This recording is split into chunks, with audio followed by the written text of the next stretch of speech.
mortal gods and immortal gods. And see, I had no idea about that part. I thought Well, I think really about it. taught history. Think about it. I mean, everybody's like taking it off of facts, but you go back through the King's List in the Sumerians, okay, and it just seems odd that freaking kings are also gods. Yeah, You know what I mean? Uh, yeah. and then you just kind of put two and two together on that stuff. I mean, and I Mhm. get a lot of grief when I mention that. That there is kind of a correlation going on there with them. So, But what's the what? I don't understand. Why would there be an issue with bringing attention to or acknowledgement of the correlation? Is it? I guess it's denial. Is it unwilling to accept the truth, or like what? there's a lot of people that take this stuff on face value. I mean, So they don't like to dig deeper to find out, like to find out the facts. They just basically get told something, and that's what it is. And if they've been shown it a few times repeatedly, then that's what it is, without doing any of their own research. well, getting the facts is kind of the key word right there. You know what I mean? Like on a lot of this history, it's so Say, ancient that they don't It's even. difficult, right?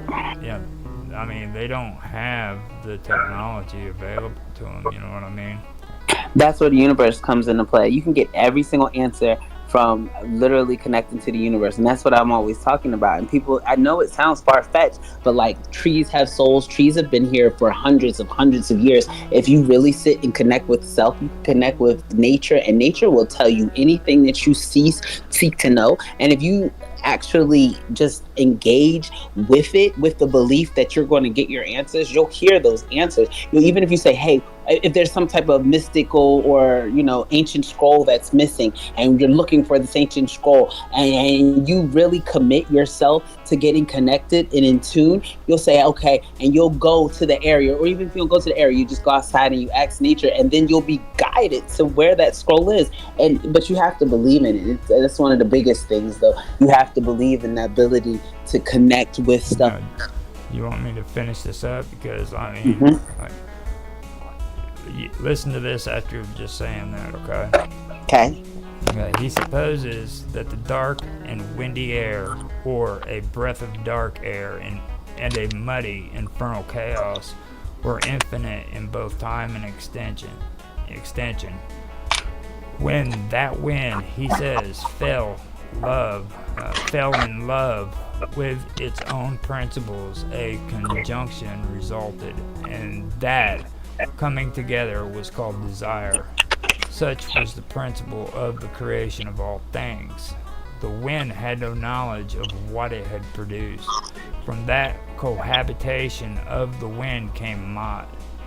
Such was the sole germ of the creation and origin of all things. Animals appeared, but they were lacking in sensibility. They gave birth to intelligent animals named Zephesimon, that is, observers of the sky. Mott had the shape of an egg when he was formed. He became luminous and produced the sun, the moon, the stars, and the great constellations.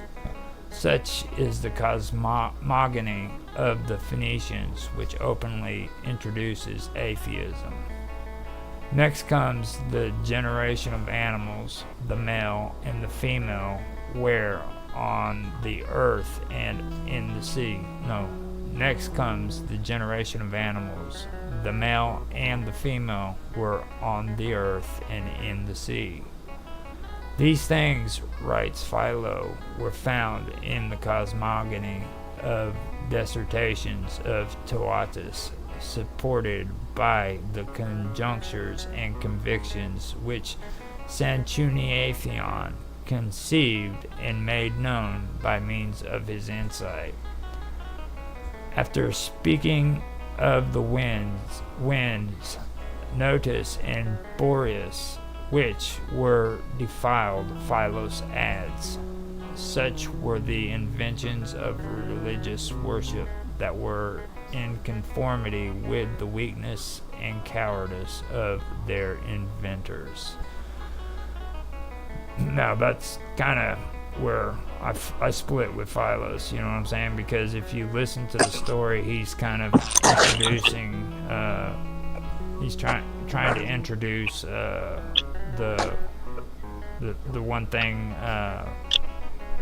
that freaking Senna Chuniathion wouldn't have agreed with, because he was trying to stay away from the lore and the allegories and stuff like that, you know what I mean? Yeah, just to have something that could be solid, so that way people could kind of grasp onto. When you started doing abstract, it kind of gets dissonant for other people. Well, people that are kind of afraid of what could be in the abyss type of thing. So if you would like to be relatable, in most cases, people attempt to stick with something that can be seen, something that can be felt, or at least a solid explanation of such. So yeah, I can see where they would differ. Because one is more of, I don't want to say mystical, because it's not more mythical, because it's not mythical. It's true, but it's presented as mythical because it just seems surreal. But that's the crazy part about it, because you're talking about the speaking of the winds and the wind creations and creations from the winds and just the breezes and like literally that nature causing creation. But imagine what you can do with nature if you allow it to. But he's causing nature to create. Okay, we understand that's how the story is being told, but that's just one. You got to understand too, Mont is an Egyptian deity, all right? And the wind had no knowledge of what it had produced. The cohabitation of the wind came Mont. You know, from the cohabitation of the wind came Mont. Okay, and now you see right there where he's Phoenician, and all of a sudden he's introducing Egyptian culture.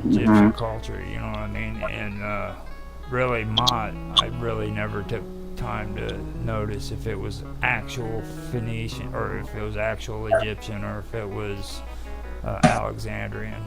That's one area that I do need to touch up on, but that's what struck out to me, you know. I mean, and this is a Phoenician philosopher using Mott in his writings too, you know.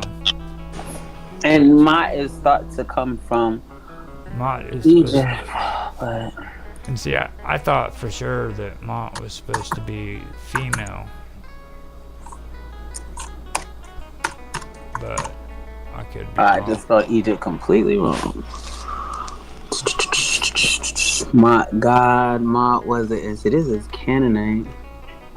It's Canaanite? Okay. Canaanite, god of death. Maybe that's what's wrong. MOT, right? Mesopotamian, Mesopotamian Canaanite deity. No. Let's see. So he's Phoenician, Phoenician, Hebrew, Bible, Arabic, was the Canaanite god of death and the underworld. But I'm sure we could go deeper, because this is just a quick. This is Wikipedia, so you know Wikipedia is not as reliable as you'd like. But I see a lot of different sites quoting him as Canaanite. The Semitic. No, see that would. Semitic god of death. Now, see, Canaanite is what we were discussing the other day. It's a generalized word for all the cultures that was living along the Levant. And the Levant is the region that starts up by freaking Turkey. And Lebanon and where all that area was. Yeah, and it stretches down into Egypt right there along the coast. What was it called again? Hold on, because Levant? Yeah, the Levant.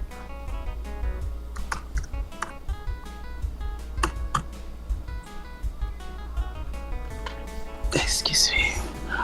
No, that's not it. West Sussex, a civil parish, Levant, blah, blah, blah, blah. No, that's not it.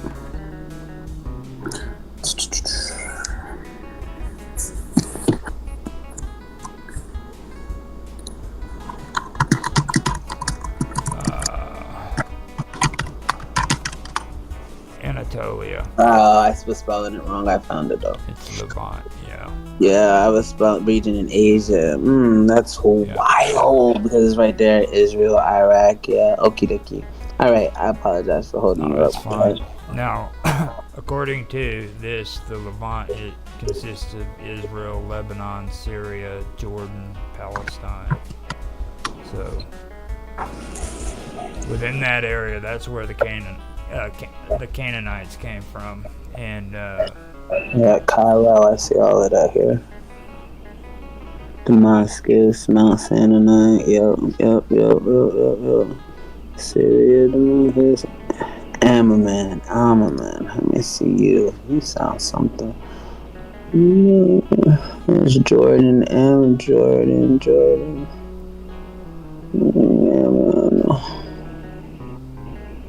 now, with the Tuat, they would always refer to his name as Mott on there. So I'm wondering if that has something to do with it too. King of Jordan, since 1999. I don't even know for sure if I've still got the old notes for it. Ancient history. Yeah, the Book of Gates. Pull that up and I'll run a search on the word Mott. It should be in there, I believe. If it's not, it's in the other one, and I don't have it at the moment. Hopefully they got a search for it. I searched the Book of Gates, and I've been doing the same. Look at this. I had been doing the same browser, and all of a sudden it's like, hey, can we know where you're at right now? No. No, you cannot. Why do you want to? It's where my concern. Like, I've been doing all of this. I done struck a nerve with this Book of Gates.